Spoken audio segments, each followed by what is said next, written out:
ఏమైంది సార్ మీ చట్టం? భగవంతుడి ప్రాణాల కింద పోతుంది సార్ మీ చట్టం. అందుకే అందుకే ఈ సమాజంలో జరిగే అరాచకాకృత్యాలు చూసి నా కింద బరువెక్కింది. అందుకే అందుకే ఇలాంటి నరమరాక్షసులు ఎంతమంది చట్టాన్ని తీసుకున్నాను, సాధిస్తున్నాను.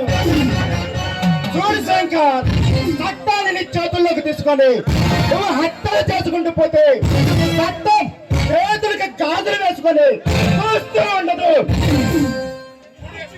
నిన్ను అరెస్ట్ చేసి ఈ మెడకు ఉరితాడు తగిలిస్తుంది. కనుక ఆ మాట విని నువ్వు నాకు లొంగిపోవు, నీకు శిక్ష అయినా తగ్గుతుంది. తప్ప నన్ను అరెస్ట్ చేసేదాము చట్టానికి న్యాయానికి లేదు. ఇక మాటలతో అనవసరం, మర్యాదగా లొంగిపోవు, లేదంటే ఆ శక్తి ఏమిటో నీకు రుచి చూపించాల్సి వస్తుంది. నేను నీకు అదే చెబుతున్నాను.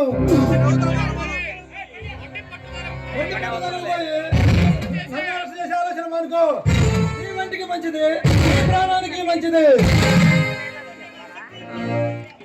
లేదంటే నా శక్తి ఏమిటో రుచి చూస్తావు. ఆ వంటిపై నాకు ఇన్ఫార్మ్ ఉన్నంత వరకే నేను పోలీసుని తీసేస్తే ఇల్లు మెచ్చిన రౌడీని కొండాని.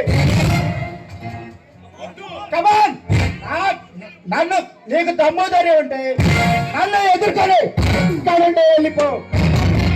సమాధానం చేయగలిసి చచ్చిపోతావు.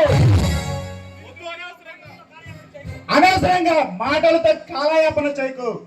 ఆదే తలపడు, నిన్ను పడగొట్టి మరీ అరెస్ట్ చేస్తాను. శభాష్ మిస్టర్ ఎస్పీ. పడగొట్టి వెళ్ళకపోతే నేను సింహాన్నే కాదు.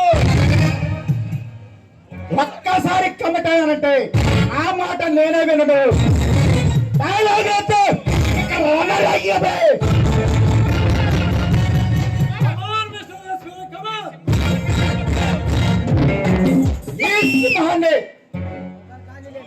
జూలు పట్టి ఆడించి అరెస్ట్ చేయకపోతే ఆ ఇన్ఫార్మ్ తీసుకురాస్తాను.